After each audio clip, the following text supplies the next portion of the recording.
Hello friends, welcome to my channel. So friend, आज हम इस वीडियो में डिस्कस करने वाले हैं एडम स्पेंसर का सोनेट जिसका नाम है like as a huntsman. Huntsman का मीन्स होता है शिकारी। तो एडम स्पेंसर का एक कलेक्शन है जिसका नाम है एमोरिटी। तो ये जो सोनेट है वह एडम स्पेंसर का कलेक्शन एमोरिटी का 67वां सोनेट है। तो लाइक एज ए हंट्समैन, इसके थ्रू जो पोइट हैं वो ये बताना चाहती हैं कि यानी कि इसमें क्या है कि जो हंट्समैन है उसे क्या है कि सिमिल के रूप में यूज किया गया है। तो यहाँ पर जो पोइट है उन्होंने लवर को एक हंट्समैन बताया है कि जो लवर है वो एक शिकारी है। इसके साथ ही जो बिलव्ड है उसे डियर बताया गया है। डियर का मीन्स होता है हिरन। तो यहाँ इस पोइम में, इस सोनेट में जो पोइट है उन्होंने सिमिल लिटरेरी टर्म का यूज किया है। सिमिल लिटरेरी टर्म क्या होता है? एक ऐसा लिटरेरी टर्म जिसमें दो चीजों के लिए क्या है कंपैरिजन किया जाता है।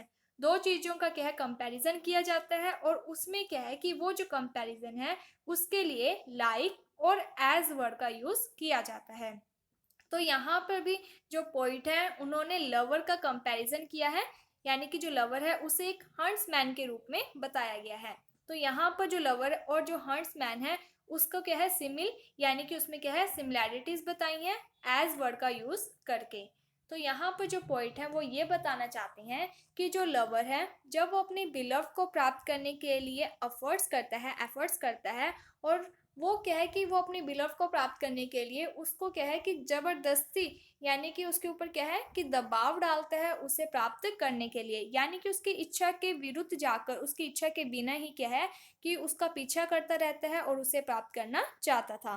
तब क्या होता है कि जो उसकी बिलव्ड है वो उस लवर को पसंद नहीं करती है, क्योंकि वो क्या है कि उसके साथ जबरदस्ती कर रहा है, उसके यानी कि धक्के से क्या है उसके पीछे पड़ा हुआ है।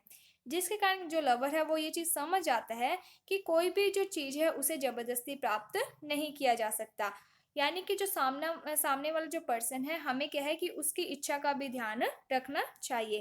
तभी वो जो लवर है वो वहाँ पर, यानी कि जो भी उसके एफर्ट्स वगैरह होते हैं वो सभी रोक देता है और वो एक जगह पर जाकर बैठ जाता है। तो जब ये बिलव्ड देखती है कि उस, यानी कि वो जो लवर है अब वो उसके साथ ज़बरदस्ती नहीं कर रहा है, यानी कि कोई भी ऐसा काम नहीं कर रहा है जो कि उसकी इच्छा के विरुद्ध हो, तब वो जो बिलव्ड है वो अपने आप उस लवर के पास चली जाती है। तो यहाँ पर जो पोइट है वो यही कहना चाहते हैं कि हमें अपनी मनमानी नहीं करनी चाहिए, हमें सामने वाले जो पर्सन है उसकी जो इच्छा है उसका भी ध्यान रखना चाहिए। सो स्टार्ट करते हैं। Like as a huntsman after very chase. तो यहाँ पर जो पॉइंट है वो ये कहती हैं कि एक लवर जो कि एक हंट्समैन, एक शिकारी के रूप में था, आफ्टर वेरी चेस। आफ्टर का मीन्स होता है बाद में, वेरी का मीन्स होता है थक जाना, चेस का मीन्स होता है पीछा करते करते, यानी कि जब एक शिकारी उस शिकार, यानी कि वो जो डियर है उसका शिकार करते करते, उसका पीछा करते करते जब वो थक जाता है, and seeing the game from him escape away, और जब वो ये देखता है, गेम का मीन्स है यहाँ पर हंटिंग, शिकार, जब वो ये देखता है कि जब वो शिकार कर रहा है तब क्या है कि उसका जो, यानी कि जो डियर है, जो शिकार है, वो एस्केप्ड अवे, यानी कि उससे क्या है भाग गया है, उससे बच निकला है। जब वो ये चीज़ देखते हैं कि वो इतने सारे प्रयास कर रहा है अपने डियर, अपने शिकार को प्राप्त करने के लिए, लेकिन उसके जो भी एफर्ट्स वगैरह हैं उन सब एफर्ट्स के बाद भी क्या है कि उसका जो शिकार है, जो डियर है, वो उससे बच निकला है। Sit down to rest him in some shady place. तभी क्या है कि वो एक शेडी प्लेस, एक छायादार प्लेस पर क्या है बैठ जाता है रेस्ट करने के लिए। With painting hounds behold of their prey. Painting hounds, वैसे तो यहाँ पर हाउंड्स का मीन्स होता है शिकारी कुत्ते, यानी कि वो जो शिकारी है वो अपने साथ कुछ शिकारी कुत्ते लेकर जाता है अपना शिकार करने के लिए। लेकिन यहाँ पर जो पोइटम का मीन्स है कि जो वो लवर है वो क्या है कि अपने साथ कुछ डिज़ायर्स होती हैं, कुछ स्ट्रैटेजीज होती हैं जिसके थ्रू वो अपने प्रे, यानी कि अपने शिकार को क्या है पकड़ सकता है, अपने शिकार को अपने कंट्रोल में कर सकता है।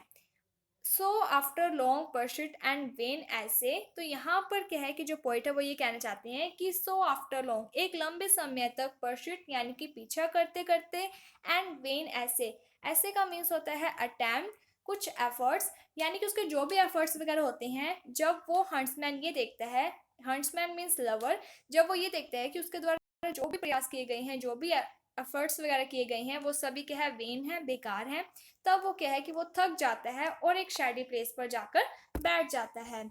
When I already had to chase forsook, forsook का मीन्स यहाँ पर है गिव अप कर देना। तो यहाँ पर क्या है कि जो पोइट है वो ये कहते हैं कि जब मैं उसका पीछा करते करते forsook यानी कि मैंने गिव अप कर दिया। When I already had to chase forsake का मीन्स होता है छोड़ देना, गिव अप कर देना। जब जो हंट्समैन है वो थक कर उसका पीछा करते करते, यानी कि अपना जो शिकार है, जो डियर है, उसका पीछा करना छोड़ देता है, तब क्या है, the gentle deer return the self same way, तब वो जो डियर है वो खुद ही वापस आ जाता है उसके पास। Thinking to quench her thirst at the next brook, brook का मीन्स होता है छोटी नदी, थ्रस्ट का मीन्स होता है प्यास, और क्वेंच का मीन्स होता है बुझाना।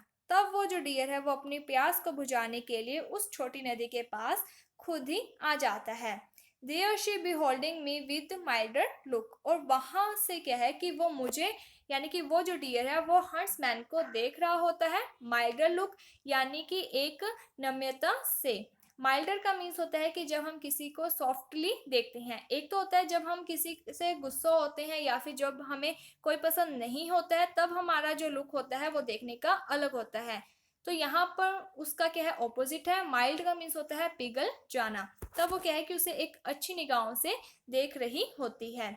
सॉट नॉट टू फ्लाई, अब क्या है कि वो जो बिलव्ड है, वो जो डियर है, अब वो भागना नहीं चाहता है। पहले तो क्या था कि वो जो डियर है वो उस हंट्समैन से बचकर क्या है, भागना चाहता था, लेकिन अब वो भागना नहीं चाहता है। But fearless still did abide, लेकिन क्या है कि अब वो फियरलेस मीन्स कि वो बिना किसी डर के वहां पर खड़ा है और प्रतीक्षा कर रहा है। Till I in hand her yet half trembling look, तो यहाँ पे जो पॉइंट है वो कहते हैं कि जब वो हंट्समैन, जब वो लवर उस डियर के पास जाता है, तब क्या है कि वो थोड़ा, यानी कि कांप रहा होता है। And with her own good will her family tide, अब क्या है कि वो जो डियर है वो वहां पर फियरलेसली खड़ा है, और टाइड यानी कि बंध जाना, यानी कि वो जो शिकारी है, अब वो उस अगर शिकार को, यानी कि अगर उस डियर को उस रोप में बांध भी देते हैं, तभी भी क्या है कि वो डियर वहां पर फेयरलेस खड़ा है, और वो खुद ही अब चाहता है कि वो जो हंट्समैन है वो उसे अपनी रोप में बांध ले, और वो जो डियर है अब वो अपनी गुड विल यानी कि खुद की इच्छा से ही वहां पर हंट्समैन के पास जाता है। Strange thing me seem to see a beast so wild, so goodly born, with her own will beguiled। तो यहाँ पर जो पॉइंट है वो ये कहना चाहते हैं कि स्ट्रेंज यानी कि जो हंट्समैन है, अब वो ये सोचता है कि ये कितनी अजीब सी चीज है कि जब वो इतने प्रयास कर रहा था, इतनी जबरदस्ती जब उसने की, तब तो क्या है कि वो जो डियर है वो उसके कंट्रोल में नहीं आ रही थी। See a beast so wild, beast का मीन्स होता है जानवर, यहाँ पर डियर के लिए ये वर्ड यूज किया गया है। सो वाइल्ड का मीन्स है कि वो उसके जो थॉट्स हैं उसके ऊपर कंट्रोल नहीं कर पा रहा था, उस बिलव्ड यानी वो जो डियर है उसके ऊपर वो जो हंट्समैन है वो कंट्रोल नहीं कर पा रहा था पहले। लेकिन क्या है कि जब वो सारे एफर्ट्स करना छोड़ देता है, तब क्या है कि वो जो डियर है वो अपने आप ही उसके पास आ जाती है। So goodly won with her own will, यानी कि उसकी इच्छा से, जब वो उस डियर की इच्छा के साथ वो क्या है कि इजी वे में उस डियर को प्राप्त कर लेता है। तो यहाँ पर जो पॉइंट है वो यही कहना चाहते हैं कि हमें सिर्फ अपनी ही इच्छाओं का ध्यान नहीं देना चाहिए, हमें सामने वाले जो पर्सन है उसकी इच्छाओं का भी ध्यान रखना चाहिए। अगर हम सामने वाले पर्सन की इच्छाओं का ध्यान रखते हैं, तब क्या है कि सामने वाला पर्सन अपनी इच्छा से खुद ही आ जाता है, हमें किसी भी प्रकार की जोर जबरदस्ती करने की जरूरत नहीं पड़ती है। सो होपफुली आपको ये जो सोनेट है वो समझ में आ गया होगा। अगर आपको कोई भी डाउट है तो आप हमें कमेंट सेक्शन में बता सकते हैं, आपका डाउट दूर कर दिया जाएगा। अगर आपको ये वीडियो अच्छी लगी है तो like my video, subscribe my channel. Thank you friends for watching my video. Thank you.